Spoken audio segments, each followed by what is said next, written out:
తాకట్లో ఉన్న మీ బంగారాన్ని విడిపించి ఆ రోజు ఆన్లైన్ రేటుకి కొంటాం. Sharma gold company.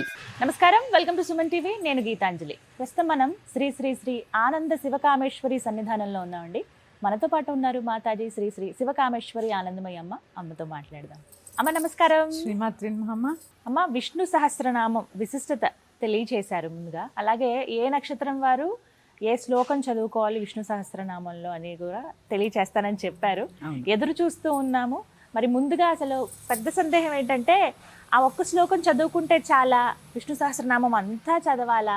ఈ ఒక్క సందేహాన్ని కూడా నివృత్తి చేయండి. యాదేవి సర్వభూతేషు శక్తి రూపేణ సంస్థిత. నమస్తశ్యై నమస్తశ్యై నమస్తశ్యై నమో నమః.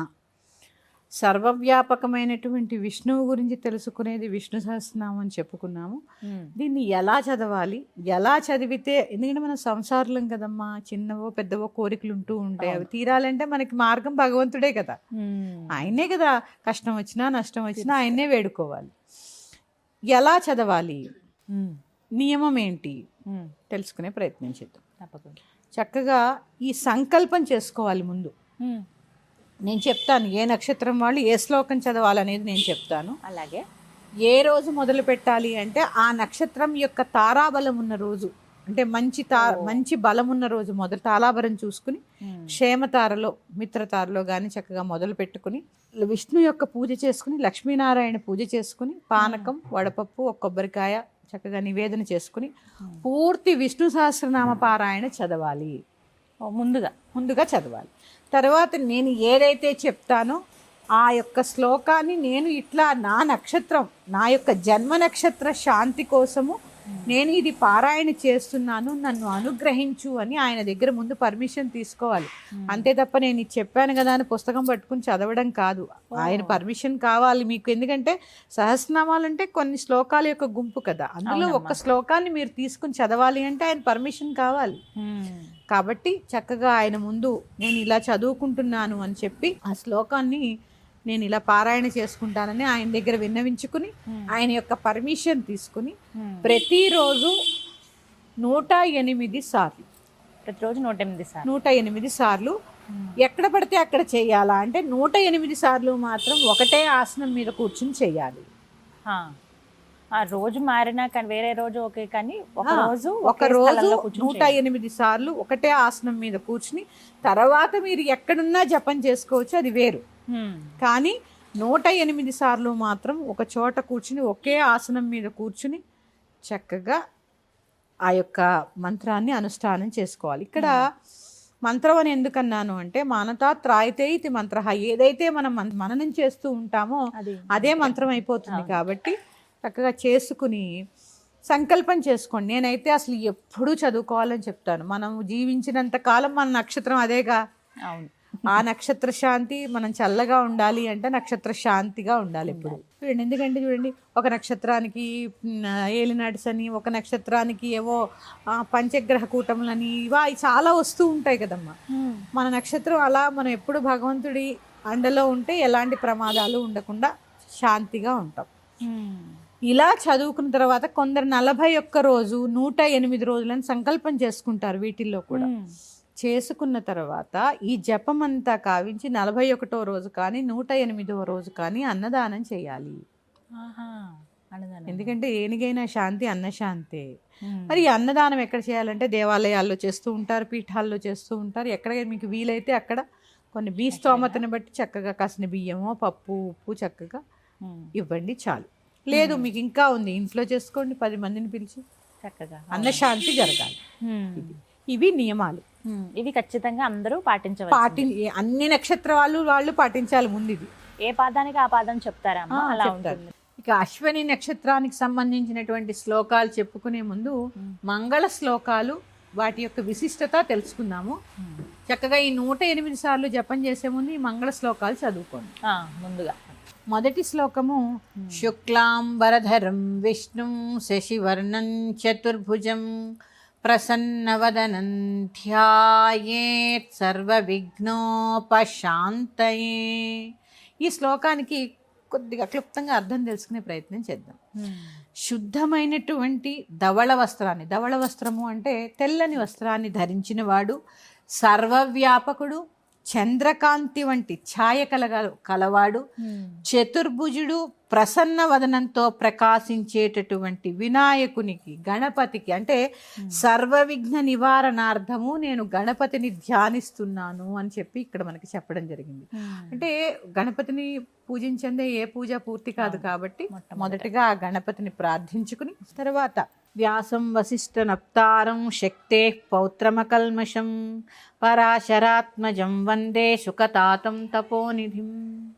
ఈ శ్లోకం కూడా ఎందుకంటే చూడండి, గణపతిని తర్వాత గురువు, మనకి విష్ణు సహస్రనామాన్ని అందించినటువంటి గురువు అయినటువంటి వ్యాస మహర్షి, వశిష్ఠుని మునిమనవడు, శక్తి మహర్షి మనవడు, పరాశరుని పుత్రుడు, శుకుని తండ్రి అయినటువంటి తపోనిధి అయినటువంటి వ్యాసునికి వందనము చేస్తున్నాను. ఇక్కడ వ్యాసుడికే కదా, వ్యాసం వశిష్ఠ నప్తారం శక్తే పౌత్రమకల్మషం, పుత్ర పౌత్ర మనం చదువుతూ ఉంటాం కదా. ఇలాంటి వ్యాసుడికి ఆయన వ్యాసుడి యొక్క వంశక్రమం అన్నమాట ఇదంతా. అలాంటి వ్యాసుడికి వందనము. తర్వాత వ్యాసాయ విష్ణు రూపాయ, వ్యాసుడి గురించి ఆయన యొక్క పరంపర తెలుసుకున్నాం. తర్వాత వ్యాసాయ విష్ణు రూపాయ వ్యాస రూపాయ విష్ణవే నమో వై బ్రహ్మ నిధయే వాసిష్ఠాయ నమో నమః. ఇప్పుడు ఆ వ్యాసుడు వారికి నమస్కారం చేసుకుంటున్నాం. ఏమని? వ్యాసుడు నారాయణుడి యొక్క అవతారం. అందుకే చూడండి, మనం సదాశివ సమారంభం వ్యాసశంకర మధ్యమాం, అంటే ఇటు శంకరుడు అటు విష్ణువు ఇద్దరు. ఇట్లా వ్యాసుడు నారాయణి యొక్క అవతారం కాబట్టి విష్ణు రూపుడైన వ్యాసునకు, వ్యాస రూపుడైన విష్ణువుకి కూడా నమస్కారాలు తెలియజేస్తూ వశిష్ఠ వంశోద్భవుడైనటువంటి ఆ వేదవ్యాస మహాత్మునికి నమస్కారాన్ని తెలియజేస్తున్నాము. ముందుగా గణపతి ప్రార్థన, వ్యాసుడి యొక్క వంశం ఏంటి అనేది తెలుసుకున్నాము. ఇప్పుడు వ్యాస మహర్షికి నమస్కారం చేసుకున్నాము. తర్వాత ఎవరి గురించి చదువుతున్నాం అనేది మనం తెలుసుకుంటున్నాం. ఎవరు? అవికారాయ శుద్ధాయ నిత్యాయ పరమాత్మనే సదైక రూపాయ విష్ణవే సర్వజిష్ణవే. ఎంత బాగుంది ఆ క్రమం, చూసారా? ఇప్పుడు ఆ విష్ణువు గురించి తెలుసుకుంటున్నాం. ఏ వికారము లేనటువంటి శుద్ధుడు, నిత్యుడు, పరమాత్మ, సదా ఏకరూపంతో విరాజిల్లే దివ్య రూపధారి, సమస్తమును జయించేటటువంటి స్వభావం ఉన్నటువంటి విష్ణువుకి నమస్కారము. విష్ణవే సర్వజిష్ణవే అంటే సర్వము జయించేటటువంటి లక్షణము, స్వభావము కలిగినటువంటి విష్ణువుకి నమస్కారము. ఇప్పుడు అర్థమైందా? విష్ణు సహస్రనామ పారాయణ వల్ల సర్వత్రా జయము కలుగుతుంది. ఇక తర్వాత శ్లోకం, మరి విష్ణువు గురించి చదువుకున్నాము. అసలు ఇది చదివితే ఏమొస్తుంది అనేది తెలుసుకుందాం. యస్య స్మరణ మాత్రేణ జన్మ సంసార బంధనాత్ విముచ్యతే నమస్తస్మై విష్ణవే ప్రభ విష్ణవే. ఓం నమో విష్ణవే ప్రభ విష్ణవే. ఇవన్నీ కూడా మంగళమైనటువంటి శ్లోకములు. దీని యొక్క అర్థాలు తెలుసుకుంటే మనసు పులకిస్తుందమ్మా, కొన్ని అర్థాలు తెలుసుకుంటుంటే. ఇక ఈ శ్లోకానికి, ఎవరిని స్మరించినంత మాత్రము చేత జన్మ మొదలైన సంసార బంధాలన్నీ తొలుగుతాయో సర్వసమర్థుడైనటువంటి ఆ విష్ణువుకి నమస్కారము. ఏముంది? ఓం నమో విష్ణవే ప్రభ విష్ణవే. అలాంటి విష్ణు సహస్రనామాన్ని ఇప్పుడు మనం తెలుసుకోబోతున్నందుకు మనం అందరము కూడా ధన్యులం. ఈ మంగళ శ్లోకములు అనేవి చక్కగా అందరూ ప్రతిరోజు చదువుకోవాలి. ఈ 108 సార్లు చదివే ప్రతిరోజు ఇవి చదువుకోవాలి. ఇవి చదువుకొని ఆ శ్లోకాన్ని, నేను చెప్పినటువంటి ఆ శ్లోకాన్ని చక్కగా త్రికరణ శుద్ధి కావించి 108 శ్లోకాలు జపం చేస్తున్నప్పుడు ఫోన్ స్విచ్ ఆఫ్ చేయండి.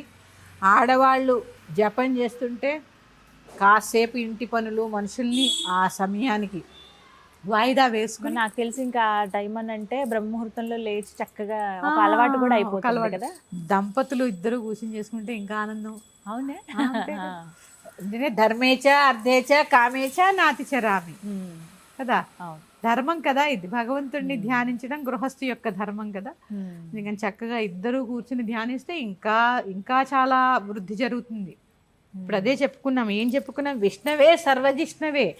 ఏంటి అర్థము అంటే దేన్నైనా జయించేటటువంటి స్వభావం కలవాడు. అందుకే రాక్షస సంహారం చేస్తే ఎక్కడా ఆయనకి అపజయం అంటూ ఉండదు, అందరినీ సంహరించిన వాడు కదా. అందుకని ఇలాంటి విష్ణు సహస్రనామం మనం త్రికరణ శుద్ధిగా మనోవాక్కాయ కర్మలు, మనస్సు వాక్కు కర్మ, ఈ మూడిటిని శుద్ధిగా గావించుకుని, ఈ మూడు శుద్ధి గావిస్తే నాలుగోది దొరుకుతుంది, అదే అంతఃకరణ శుద్ధి. ముందు ఈ మూడు శుద్ధిగా గావించుకుని చక్కగా ప్రశాంతంగా కూర్చుని ఆలోచనలు అన్నీ కూడా విష్ణుపాదముల చెంత ఉంచి చేసుకోండి. ఇక శ్లోకాల్లోకి వెళదాం. ముందుగా అశ్విని నక్షత్రం వారు, అశ్విని నక్షత్రం మొదటి పాదం వారు విష్ణు సహస్రనామంలో ఏ శ్లోకం పఠించాలో అమ్మ ద్వారా తెలుసుకుందాం. అమ్మ, మొదటి శ్లోకం. అశ్విని నక్షత్రం మొదటి పాదం వారు. విశ్వం విష్ణుర్వషట్కారో భూత భవ్య భవత్ ప్రభు భూతకృద్భూత భృద్భావో భూతాత్మా భూత భావన. ఈ శ్లోకాన్ని చక్కగా ఉచ్చారణ దోషాలు లేకుండా 1కి 4 సార్లు విని చాలా స్థిమితంగా జపం చేయండి. ఎందుకంటే ఈ విష్ణు సహస్రనామంలో కొన్ని విసర్గలు ఎక్కువ వస్తూ ఉంటాయి.